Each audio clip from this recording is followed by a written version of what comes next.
j'ai en commun les premières réflexions de Didier Payen sur l'envie de répondre positivement à une invitation de l'espace éthique et puis le trouble qui suit immédiatement la réponse positive autour d'un titre qui m'a été demandé, qui est tellement compliqué que je l'ai décortiqué avec quelques mots-clés ou expressions: allocation des ressources, maîtrise des dépenses, qualité des soins, arbitrage, et puis un point d'interrogation après éthique, sachant que je préfère, plutôt que de parler de pharmacie hospitalière, qui est quand même assez réducteur, parler plutôt de médicaments à l'hôpital, qui élargit au fond à ce débat naturel qui anime les différents partenaires du système hospitalier. Alors, quand on est versé dans le trouble d'une réflexion qui a du mal à se mettre en place, trouble partagé, on peut se précipiter vers ce diagramme qui est, au fond, on a envie de faire confiance au système de santé de notre pays, comme on dit, dès lors qu'on a une courbe d'espérance de vie à la naissance entre les hommes et les femmes, bien sûr, avec toujours un avantage aux femmes, entre 1946 et 2010, qui donne le sentiment que, globalement, la société progresse en matière de santé. Peut-être pas de soins, mais au moins de santé. Mais probablement aussi de soins, bien sûr. Et donc, on se dit que, comme acteur du système de santé, c'est déjà assez rassurant d'être dans un ensemble qui va plutôt dans le sens d'une amélioration annuelle, quantifiée, qui est, comme vous le savez, en gros, de 2 à 3 mois par année d'espérance de vie. Et donc, tout ça, c'est rassurant. On peut aussi regarder les nombreuses ressources statistiques de la Caisse nationale d'assurance maladie, qui est un organisme où les statisticiens sont nombreux et produisent beaucoup d'éléments d'information.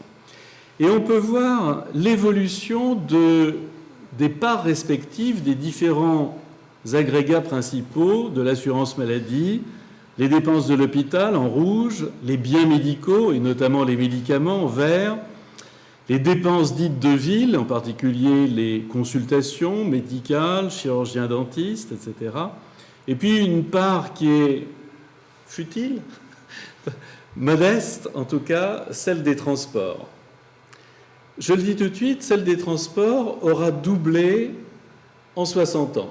C'est la seule évolution forte, probablement parce que le nombre de lits hospitaliers a diminué, que des soins ambulatoires comme les dialyses ont augmenté et que pour transporter les malades vers des centres hospitaliers ou de dialyse, il faut un système assurant des transports au plus grand nombre. Donc 1950, en gros 29-43 entre les biens médicaux et l'hôpital. 1970, 20 ans plus tard, 28-44. Encore 20 ans, 1990, 23-49. 2010, 25-46. En gros, ce qui frappe avec ces chiffres, c'est une grande stabilité dans l'utilisation des ressources. Bien sûr, en valeur absolue, les ressources augmentent, mais en valeur relative, la part du médicament, de l'hôpital, de la médecine de ville est toujours à peu près la même, sauf que pour les transports, on est passé, aujourd'hui l'assurance maladie, c'est environ 190 milliards d'euros, on est passé de 1% de l'ensemble de cette ressource en 1950 à 2% en 2010. C'est le principal changement. Concentrons-nous sur les dépenses de médicaments. En ville, la croissance ces 12 dernières années a été de l'ordre de 3,5%. Alors qu'à l'hôpital, c'est plus de 10%, 11,1% pour être précis. Ça veut dire qu'il y a eu une tendance à l'affaissement, et en particulier, vous le voyez, ces 3-4 dernières années, c'est l'effet des médicaments génériques en ville. Et en revanche, à l'hôpital, c'est un autre effet qui est celui de l'innovation thérapeutique dans un certain nombre de spécialités comme la cancérologie, la rhumatologie, qui offrent des innovations coûteuses, voire très coûteuses, peut-être même excessivement coûteuses, et qui impactent très fortement ces budgets hospitaliers. Donc l'hôpital, puisque vous m'avez demandé de mener une réflexion avec vous sur l'impact éthique de décisions hospitalières, c'est d'abord, et ça c'est important, c'est une porte d'entrée de nombreuses innovations thérapeutiques. Et ces innovations thérapeutiques, elles sont au fond une des fonctions de l'hôpital public et notamment de l'hôpital public universitaire. C'est l'évaluation de ces thérapeutiques avant leur mise sur le marché, mais aussi dans la vraie vie. 24% du marché des médicaments aujourd'hui, c'est l'hôpital. C'est très important. Quand je suis arrivé sur le marché de l'hôpital il y a une quarantaine d'années, c'était de l'ordre de 10%. Et puis un taux de croissance 3 fois plus rapide donc à l'hôpital qu'en ville. Aujourd'hui, c'est quoi un budget hospitalier ?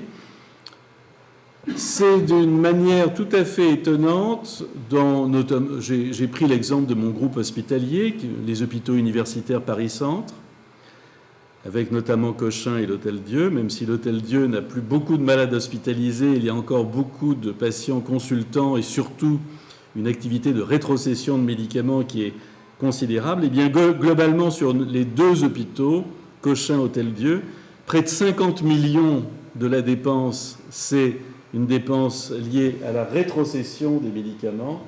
Les formats Mac et PC ne sont pas tout à fait compatibles, si bien qu'il y a des retours à la ligne dont je vous prie de m'excuser. Et pour les malades hospitalisés, vous voyez que la part est relativement plus modeste, 30 millions d'euros seulement dépensés en 2013. Et puis il faut ajouter à cela 16 millions pour les dispositifs médicaux, ce qui conduit un des groupements hospitaliers de l'assistance publique, en gros 10% de l'hospitalisation de notre groupe hospitalier, c'est pas loin de 100 millions d'euros, c'est-à-dire globalement 1 milliard pour l'ensemble de nos hôpitaux. Pardon. Alors, le terme d'arbitrage figurait dans le titre que vous m'avez proposé, Monsieur le Président. Donc, ces arbitrages, au fond, ils peuvent intervenir, et on l'a bien vu avec la présentation de Didier Payen. L'arbitrage, c'est quelque chose de constant dans nos activités humaines en général, en médecine en particulier. Il faut discerner, comme disait autrefois Alain Cordier, je ne sais pas s'il l'a redit ce matin, faire preuve de discernement. C'était une de ses expressions favorites quand il était directeur de la PHP. Eh bien, ce discernement, aujourd'hui, il repose sur des choix de stratégie. Quelles sont les maladies qu'on va traiter ou prendre en charge dans notre établissement ? Pour un ensemble clinique, quelles sont les stratégies thérapeutiques qui vont être mises en œuvre? Dans une stratégie donnée, quels sont les médicaments? Et puis, quelles vont être au-delà, quelles vont être les manière d'administrer le médicament que l'on va choisir. Et donc, pour gérer cet ensemble, on a mis en place un grand nombre de systèmes, et parmi ces systèmes, on peut mener des réflexions qui visent, alors, tantôt le discours visera à dire qu'on rationne. Moi, je préfère dire qu'on rationalise. Le rationnement, c'est le robinet. La rationalisation, c'est les vases communicants, au fond. Avec un critère qui me paraît assez impératif, qui est de soutenir l'innovation, parce que dans l'innovation, il y a souvent beaucoup de médiocrité, parce que l'innovation, c'est souvent entre guillemets, beaucoup d'innovations n'ont aucun intérêt. En revanche, il y a dans l'ensemble des molécules innovantes, parfois des médicaments qui font basculer les critères d'organisation d'une thérapeutique et même le pronostic d'une maladie. Et donc, on ne peut pas ne pas y être sensible. Et puis, dans les autres axes qui nous sont proposés, il y a des dispositifs juridiques. Alors, les dispositifs juridiques sont nombreux. La France est un pays qui est extrêmement fécond en juristes, en administratifs, qui invente des systèmes de compensation, d'organisation, de financement. Et parmi ceux qui ont été mis en œuvre, il y a par exemple, et nous sommes évidemment concernés, le dispositif dit des médicaments orphelins, qui n'est pas propre à la France, qui est un dispositif international, qui a d'abord été américain, puis européen et français.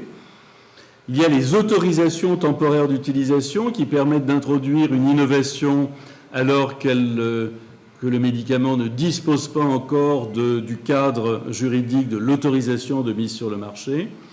Et puis, il y a ce dispositif assez fabuleux, finalement, du financement en sus de la tarification à l'activité dont bénéficient un certain nombre de médicaments, plus coûteux qu'innovants en général, médicaments, mais aussi un certain nombre de dispositifs médicaux, en particulier implantables.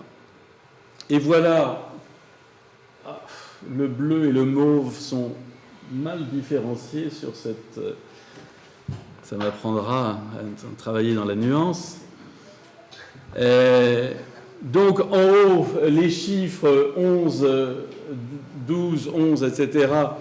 concernent la part des médicaments dépensés dans mon groupe hospitalier qui sont véritablement pris en charge par le groupe hospitalier.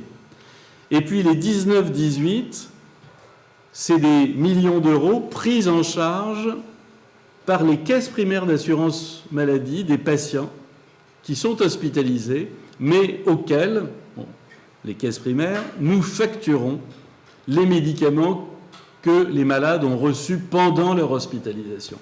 C'est-à-dire que l'hôpital, en quelque sorte, se défausse d'environ 2/3 de la dépense réelle liée au coût du médicament pendant le séjour hospitalier. Ces médicaments, il y a une liste qui fait l'objet d'arrêtés ministériels annuels, voire pluriannuels, qui sont des listes de médicaments très marquées par la cancérologie ou l'immunologie, voire un certain nombre de maladies infectieuses. Et puis, vous voyez dans les divers, l'oxygène, le paracétamol, les solutions de nutrition parentérale, etc. Donc tout ça, c'est des médicaments qui sont pour partie pas l'oxygène, et pour partie largement remboursés en quelque sorte à l'hôpital quand il les dépense. Tout ça, c'est un peu la théorie, et je vous invite, il se trouve que l'hôpital Cochin a le mérite de border la rue de la Santé, il y a de temps en temps des graffitis savoureux. Et donc, je vous invite à réfléchir un petit peu comme ce que nous a proposé le professeur Payen, d'évoquer quelques cas pratiques d'arbitrage ou d'interrogation sur des médicaments. Alors, il y a un médicament qui est arrivé il y a quelques années dans le monde hospitalier pour le traitement d'une maladie rare. 4 à 500 malades en France, actuellement vivants, diagnostiqués pour l'hémoglobinurie paroxystique nocturne. C'est une maladie qui apparaît en général entre l'âge de 15 et 25 ans. Et vous voyez 350 000 € par an et par patient. Il est bien évident que ce type d'innovation thérapeutique pose question quand vous avez un médecin qui vient vous voir en disant ce malade atteint d'HPN, hémoglobinurie paroxystique nocturne, j'aimerais bien essayer le Soliris, l'éculizumab, chez lui, parce que j'ai peur que dans 5 ans, dans 10 ans, cette maladie le conduise à la dialyse. Et l'hôpital est le seul endroit où l'on puisse utiliser l'éculizumab. Il n'est pas disponible en ville. Alors c'est une maladie qui n'est pas mortelle. Elle pose un certain nombre de problèmes cliniques à distance, en particulier l'insuffisance rénale. C'est une anémie hémolytique. Il y a des risques de thrombose. C'est douloureux. Il y a des infections.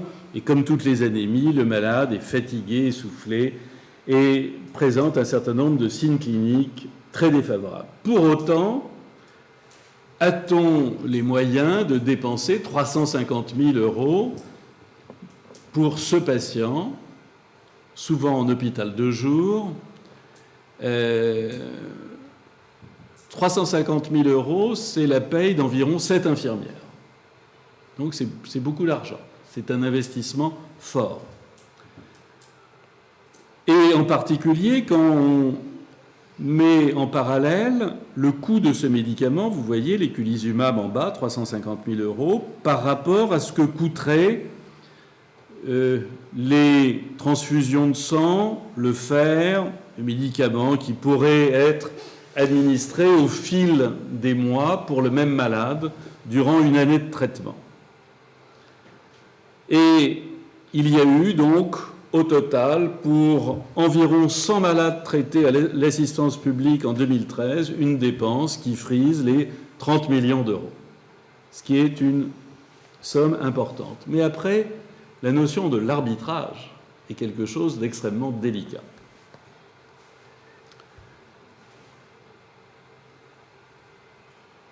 Autre exemple, en cancérologie, les coûts relatifs des traitements en hospitalisation conventionnelle, en hôpital de jour ou en hospitalisation à domicile. On va prendre l'exemple d'un médicament, l'azacitidine, spécialisé sous le nom de Vidaza. Ce n'est pas un médicament très nouveau, il est commercialisé depuis une demi-douzaine d'années. Et il utilise, vous voyez qu'une cure complète de Vidaza coûte environ 5 000 €. Et il y a diverses maladies hématologiques qui sont susceptibles d'être traitées, syndrome myélodysplasique, et puis diverses leucémies, un ensemble de maladies plutôt rares, mais qui évidemment se concentrent dans nos établissements hospitaliers, et en particulier dans nos centres lourds d'hématologie. La centralisation des préparations de chimiothérapie est véritablement quelque chose qui peut faire gagner beaucoup d'argent à l'institution. Et il se trouve que l'hospitalisation à domicile mène actuellement un certain nombre de réflexions de réorganisation sous l'impulsion de notre bien-aimé directeur général. Et il y a à l'évidence des choses qui auraient pu être faites. Là encore, pardonnez-moi pour le gâchis de diapositive. Éviter le gâchis. Aujourd'hui, une infirmière prépare des chimiothérapies au domicile des patients pour le Vidaza. La posologie est de 75 mg par mètre carré. Un individu à peu près normal mesure 1,70 m 70. Ça fait en gros 130 mg à administrer à un malade donné. L'industrie pharmaceutique n'a mis sur le marché que des flacons de 100 mg. Donc, on jette systématiquement 70 mg d'un flacon et l'ensemble des 2 flacons consommés coûte 650 €. Si on avait une industrie pharmaceutique à qui les pouvoirs publics diraient ce qu'elle doit faire et qui serait partenaire dans la maîtrise des dépenses de santé, elle préparerait des flacons à 10 mg et au lieu de 650 €, on aurait un coût par injection de 475 € seulement. Comme ce n'est pas le cas, une des solutions, c'est la centralisation de ces préparations. Et centraliser ces préparations, c'est de se dire, par exemple, que si une infirmière voit 2 malades, elle peut, par exemple, utiliser 3 flacons.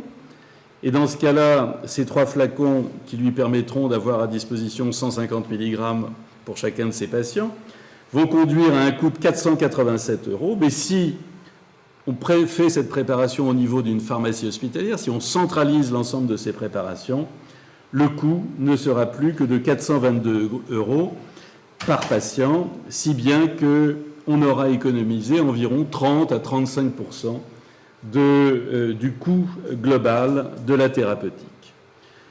Au bout d'une année, ça représente quand même une économie de 1,5 million, presque 1,5 million d'euros, c'est-à-dire en gros 28 emplois d'infirmières. J'aime bien matérialiser les économies en nombre d'emplois d'infirmières parce que, en général, tout le monde comprend le nombre d'emplois, alors que des millions d'euros, ça ne représente pas grand-chose. Une infirmière, c'est en gros 45 000 € avec son salaire et puis les charges sociales afférentes à ce salaire.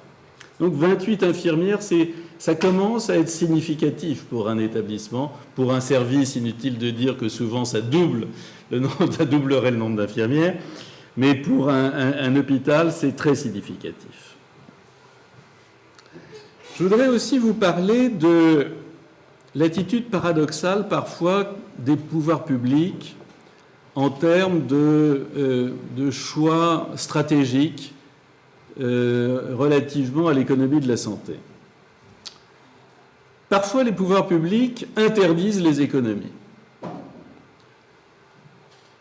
C'est par exemple ce qui s'est passé ces dernières années à l'occasion d'une innovation thérapeutique majeure qui a été le traitement de la dégénérescence maculaire liée à l'âge. La DMLA est une maladie très invalidante, souvent du sujet âgé, qui conduit rarement à la cécité, mais à un déficit fonctionnel majeur qui prive des malades vieillissants de la capacité de lire, voire même parfois de regarder la télévision, d'avoir une vie de relation acceptable. Les dégénérescences rétiniennes ne sont pas seulement la DMLA, il y a en particulier la rétinopathie diabétique, qui est un élément également majeur de recours à ces médicaments qui ont été découverts il y a une dizaine d'années seulement dans cette indication. Il se trouve que en 2005, un ophtalmologiste qui recevait à sa consultation à Miami, au Bascoy Eye Institute, une patiente traitée pour un cancer colorectal par un médicament Avastin. Et alors que cette patiente avait par ailleurs une DMLA, il observe que cette patiente, après une chimiothérapie par Avastin, va beaucoup mieux, récupère, comme on dit, un certain nombre de lettres au niveau de la planche d'évaluation visuelle, et il en conclut, d'une manière relativement simple, voire simpliste, que le médicament qui détruit la néovascularisation du côlon, qui est un des éléments de la cancérisation des tumeurs coliques, lutte également de manière très efficace contre la néovascularisation de la rétine. Et donc, il va se mettre à populariser l'utilisation par injection intravitréenne de ce médicament, l'Avastin. Comme le globe oculaire a un volume de quelques millilitres par rapport au torrent circulatoire utilisé dans la chimiothérapie anticancéreuse, on utilise une toute petite partie du flacon, et le coût d'une injection est de l'ordre de 25 €, 30 $, 40 $ parce que les médecins américains sont mieux payés que les pharmaciens français. Simultanément, ce médicament, commercialisé par la firme Roche et qui avait été découvert par une société Genentech que subsidiairement Roche avait acheté pour 47 milliards $, la firme Novartis, qui possède 33% de la firme Roche, tout ça est dans le secret très feutré des banques qui bordent la frontière franco-suisse à Bâle. La firme Novartis commercialise un petit bout de cet anticorps, le bevacizumab, le baptise le ranibizumab et le vend. Alors à l'époque, c'était 1 200 € au moment de sa commercialisation. Il y a eu un certain nombre de négociations ces 6 dernières années qui ont conduit, il y a quelques semaines, à une baisse du prix à 820 €. Mais vous voyez qu'on a une entente manifeste dénoncée par le New York Times il y a quelques années,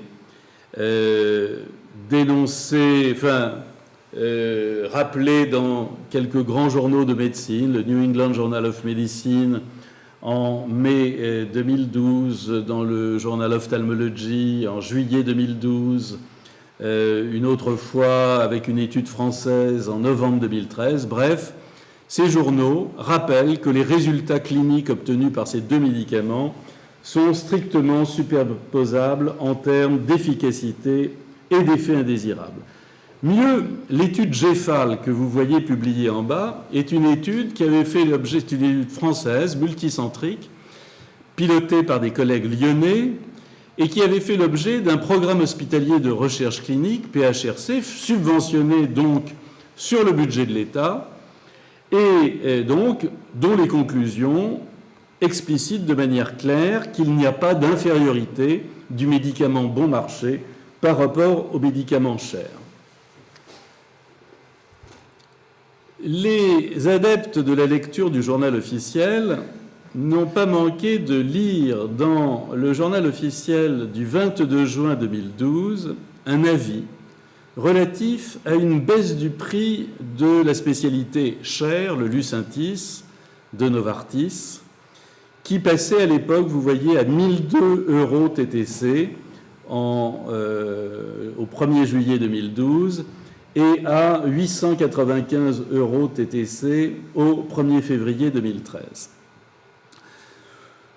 En réalité, cette publication est passée relativement inaperçue, sauf que 2 semaines plus tard, la Direction générale de la santé publiait une instruction, le 11 juillet très exactement, relative à la législation, etc., qui disait la chose suivante. En application de ces définitions, la préparation de seringues par répartition aseptique de la solution d'Avastin pour injection intravitréenne est interdite compte tenu de l'existence d'une spécialité adaptée, le Lucentis, possédant une AMM pour le traitement de la DMLA. En 2 mots, on interdit le médicament pas cher et on ne laisse sur le marché que le médicament cher. Nous avions, jusqu'au 11 juillet 2012, injecté plus de 3600 yeux sans aucun problème et au plus grand bénéfice des patients, avec le médicament pas cher. Inutile de vous dire que cette affaire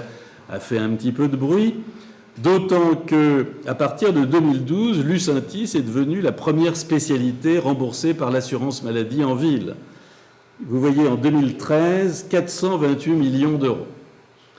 Tout ça pour dire que les arbitrages, puisque c'est le terme clé de la communication que vous avez bien voulu me confier, ce terme d'arbitrage peut, selon le sens que chacun d'entre nous peut donner sur le terrain ou parfois dans un cabinet ministériel en matière de stratégie offensive ou au contraire soumise à des dictats de l'industrie pharmaceutique, eh bien, nous pose un certain nombre d'interrogations sur la bonne conduite à tenir dans la gestion quotidienne des deniers qui nous sont confiés par la collectivité.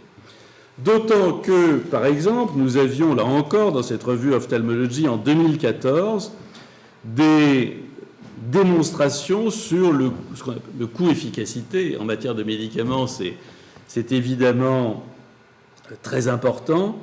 Et ces démonstrations qui ont été faites par de très grands centres internationaux d'ophtalmologie, eh bien, en France, ils nous sont interdits. Ceci, alors je m'excuse, je suis un peu pesant sur ce thème, mais 400 millions d'euros, c'est beaucoup d'argent, là encore. Cette attitude de la part de nos pouvoirs publics est d'autant plus étonnante, voire aberrante, qu'il y a un peu plus d'un an, un arrêt de la Cour européenne de justice à Luxembourg, parce que la firme Novartis, qui, en plus de la trésorerie que nous lui offrons et qui lui permet de payer de très bons cabinets d'avocats internationaux, la firme Novartis a attaqué l'Allemagne sur le fait que l'Allemagne, elle, préparait des seringues d'Avastin, le produit concurrent. Et la Cour européenne de justice a arrêté le fait que les principes actifs des deux médicaments, certes, sont différents. Un médecin peut, face à une pathologie donnée, et en se fondant uniquement sur des considérations thérapeutiques propres à chacun de ses patients, y compris au regard des modalités d'administration du médicament, estimer qu'un traitement hors AMM, selon la forme galénique et la posologie qu'il estime appropriée au moyen de l'Avastin, disposant d'une AMM communautaire, est préférable à un traitement au moyen de Lucentis. Donc il y a eu un arrêt de la Cour européenne de justice. Je ne vous cache pas que j'ai écrit à Madame Touraine, Marisol Touraine, avec mon collègue ophtalmologiste à Cochin pour lui dire « Mais maintenant, vous pouvez vous fonder sur une décision européenne ». Malheureusement, elle ne m'a pas répondu à ce jour. Alors, nos amis italiens, que l'on tourne parfois en dérision sur le côté un peu mafieux de la société italienne, n'y sont pas allés par quatre chemins. Voilà une affiche qui a été collée dans les cabinets d'ophtalmologie en Italie, sur ordre du ministère de la Santé, sanctions antitrust, avec des amendes pour le laboratoire Roche, 90 millions d'euros, pour Novartis, 92 millions d'euros.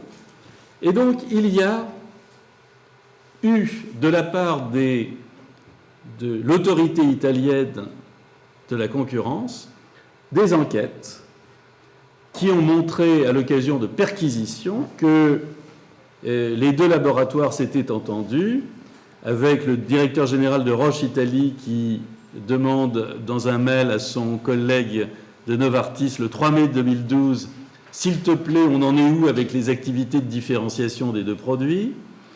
Il lui demande de susciter un nombre important d'études scientifiques qui soulèvent des préoccupations de sécurité, discréditer les publications indépendantes, bref, et avec des suggestions non nulles entre un certain nombre d'associations de patients, c'est dommage que Christian Saout ne soit plus là, et l'industrie pharmaceutique pour essayer de dégommer un certain nombre d'évidence-based medicine au profit de l'évidence profit medicine. Et ça a conduit en 2014 la Direction générale de la santé à conduire un de mes honorables correspondants parlementaires, Gérard Bapt, un député qui est quand même le rapporteur de la commission rapporteur du budget de la sécurité sociale lors des lois de financement de la sécurité sociale chaque année. Donc Gérard Bapt, qui s'était ému de cette situation, a reçu une lettre qui dit en gros circuler, il n'y a rien à voir. La Direction générale de la santé avait pris les 11 juillet 2012 et 10 août deux instructions demandant aux ARS de rappeler aux établissements l'interdiction de la préparation des seringues d'Avastin. En conséquence, le rapport bénéfice-risque des produits n'étant pas comparable, j'estime que les instructions rappelées ci-dessus n'ont pas à être retirées. Et c'est signé du directeur général de la santé. Donc, l'arbitrage ministériel est en faveur du médicament le plus coûteux au profit de ce que j'appelle un conglomérat helvétique. On n'a même pas là l'idée que l'emploi en France pourrait souffrir d'une décision politique. Autre exemple, peut-être plus précis, puisque je vais évoquer le cas d'une patiente, c'est celui d'un médicament qui est coûteux, qui est utilisable en ville et que l'on utilise en bordure. Quand on dit en bordure de l'AMM, ça veut dire que c'est hors AMM.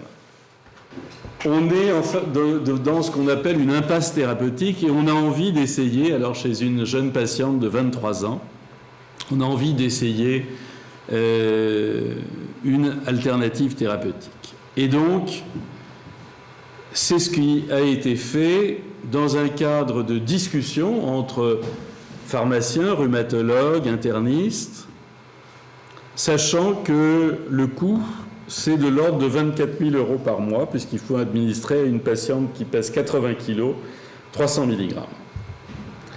Patiente qui pèse 80 kg, qui a un passé alcoolo-tabagique, qu'on a envie de guérir de l'ensemble de ses problèmes, mais bien sûr, on recherche une complicité de la part de la patiente, en lui demandant d'arrêter le tabac, en lui demandant d'arrêter le pastis, en lui demandant d'arrêter tout ce qui pourrait contribuer non seulement à la prise en charge de sa maladie de Still, mais aussi à l'ensemble des inconvénients que représente une situation, un habitus de vie un peu critiquable. On se réunit dans le cadre d'un staff de décision thérapeutique, d'autant que la caisse primaire d'assurance maladie de la patiente, le médicament est disponible en ville, refuse dans la mesure où ce n'est pas une cryopathie, une cryopyrinopathie pour être très exact. Le médecin conseil refuse. Et donc on se dit l'hôpital public doit peut-être apporter cette alternative thérapeutique à la patiente. Et on se donne des objectifs cliniques, les réponses qui sont attendues, diminution de l'inflammation, régression des lésions urticariennes et diminution de l'utilisation des médicaments corticoïdes. Force est de constater qu'après 3 injections, les réponses sont décevantes, certes des améliorations systémiques, mais relativement modestes. Elle se gratte moins, elle a moins de fièvre, elle est moins inflammatoire, mais elle est loin d'être guérie. Alors que décide-t-on ? On pourrait décider d'arrêter, mais on décide de faire une 4e, puis une 5e, puis une 6e injection. Et au total, bien sûr, c'est une patiente qui va coûter à l'hôpital probablement plus de 100 000 €. Je n'ai pas fait les comptes, mais c'est de l'ordre de 120 000 € pour ces 6 premiers mois de traitement. Et avec un critère de réussite pour ce traitement, c'est la diminution de la corticothérapie. Certes, la corticothérapie est un enjeu thérapeutique important. Pouvoir baisser la prise de corticoïdes a du sens, mais dépenser 120 000 € pour passer de 30 mg de prednisone à 10 mg par jour, ça a peu de sens. Je vais terminer ces exemples pratiques avec ce qui vient de sortir. On en a beaucoup parlé dans la presse médicale ou non médicale.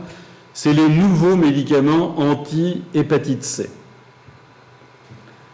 Et en particulier le Sovaldi qui, alors que jusqu'à présent on parlait un peu comme pour le VIH, de rendre la maladie chronique, avec cette nouvelle génération d'anti-VHC, on est dans le cadre de médicaments qui éradiquent le virus dans, en gros, 85 à 90% des cas. Et donc, on guérit les patients de leur hépatite C. Le prix à payer est relativement important en fonction du génotype viral auquel on a affaire. On peut avoir plusieurs stratégies thérapeutiques qui vont de 60 000 € à 120 000 €. Sachant que, bien sûr, les malades pris en charge en France sont des malades qui sont plus chanceux que les malades pris en charge au Burkina Faso. Et sachant que l'essentiel des patients sont des patients externes à l'hôpital, on va rétrocéder ces médicaments. Il faut se rendre compte que, par exemple, pour les 4 premiers mois de l'année, on a déjà dépensé de l'ordre de 4 millions d'euros à l'hôpital Cochin. On a, selon les épidémiologistes, de 200 000 à 370 000 malades atteints par le VHC. Et si 25% bénéficient de ces traitements, on aura 5 milliards la première année. Et 5 milliards dépensés, c'est à peu près les objectifs d'économie qui ont été présentés par Marisol Touraine avant même que nous soyons dans ce nouveau cas de figure de la mise à disposition d'un antiviral de ce type. Alors, on touche avec la mise sur le marché de ce médicament de manière très pratique les arbitrages qui ne sont pas à prendre probablement au niveau d'un hôpital ou d'un service clinique, mais plus largement au niveau des pouvoirs publics, du système de santé, de la représentation nationale. On a beaucoup parlé tout à l'heure de démocratie sanitaire. Moi, je pense que le peuple a des élus. Ces élus doivent faire la politique de santé du pays. Malheureusement, ils sont souvent inféodés à des idéologies ou, pire, à des puissances d'argent. Pardonnez ce discours un petit peu politicien, mais j'ai l'intime conviction que je ne suis pas très loin de la réalité en disant ça. Alors, ces arbitrages, puisque c'était un peu la thématique, ils nous sont donnés. Moi, j'ai reçu plusieurs courriers de la Caisse nationale d'assurance maladie, datés du 14 mai, nous demandant que dès le lendemain, c'est-à-dire à partir du 15, aucun nouveau traitement ne sera pris en charge par l'assurance maladie à partir de demain pour ces médicaments, puisque, il y a trois diapos, puisque la durée limite de l'autorisation temporaire d'utilisation qui avait été donnée pour 7 mois n'a pas été respectée par les industriels et que, passé ce délai, la règle du jeu qui avait été donnée aux industriels, c'était de présenter un prix qui soit accepté par le Comité économique des produits de santé. Ils n'ont pas respecté leur engagement et les pouvoirs publics disent « demain, on n'aura plus gratis ». Et ça me paraît être, pour l'instant, une bonne politique, parce que c'est une politique de bras de fer, en quelque sorte, entre les industriels et les pouvoirs publics. Donc, cancer du côlon, Stivarga, leucémie myéloïde chronique, bon, c'est des maladies qui sont embêtantes, quand même. Mais on a des alternatives thérapeutiques, on n'est pas démunis. Et puis, mélanome, défrafénib. Donc, voyez, une lettre identique datée du 14 mai à mettre en œuvre le 15. Moi, j'adore parce que, pour une fois, on a des décisions politiques.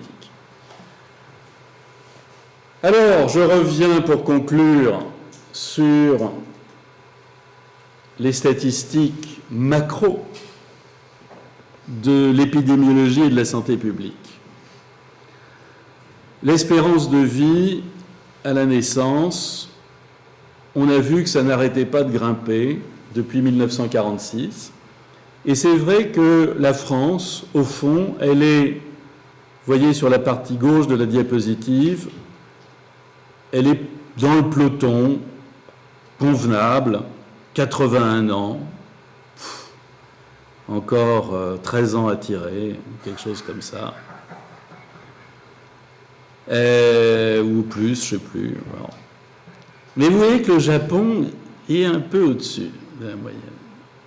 Et alors le Japon, moi j'aime bien le Japon, c'est un pays qui est un peu hors de tout.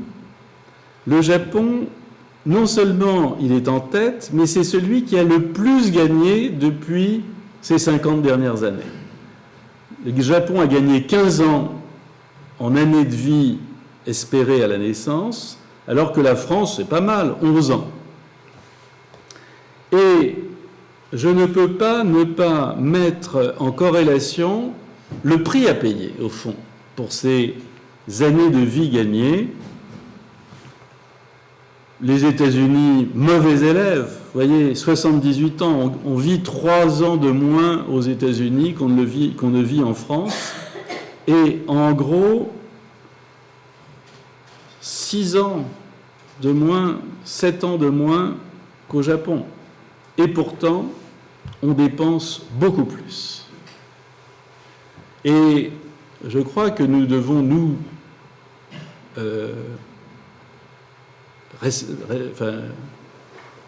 spécialistes de l'éthique, mais aussi spécialistes de la médecine, du médicament, de l'utilisation des ressources que la communauté nationale nous offre, nous devons réfléchir sur le fait que le Japon, l'Espagne, l'Italie, et si on met de côté le Japon, l'Espagne et l'Italie, qui sont nos voisins immédiats, mettent moins d'argent et ont de meilleurs résultats en gains en années de vie et en durée de vie à la naissance que la France.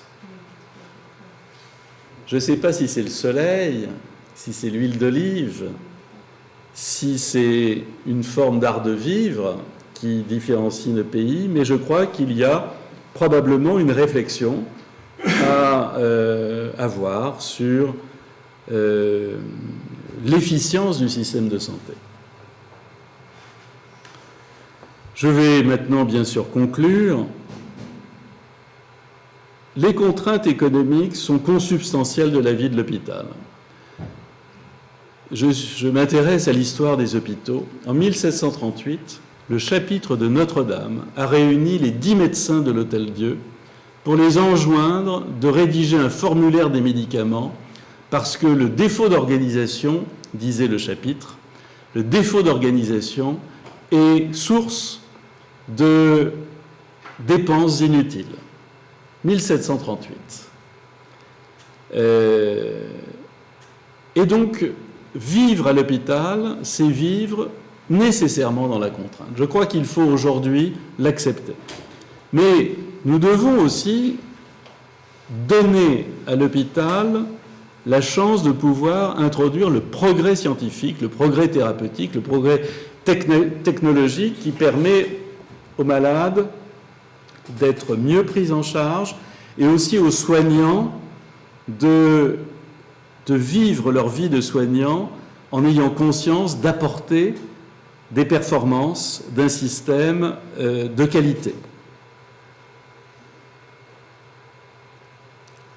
Je crains que cette vision un peu naïve de notre système hospitalier ne soit mise en difficulté par les faiblesses inhérentes d'un système qui se veut trop démocratique. Aujourd'hui, la question des arbitrages est entre les mains, pour le médicament, est entre les mains de très nombreux intervenants qui se paralysent les uns les autres. Agence européenne du médicament, Agence nationale de sécurité des médicaments et produits de santé, Haute autorité de santé, Caisse nationale d'assurance maladie et ministère. À tous les étages, on décide, mais nulle part on ne met en œuvre.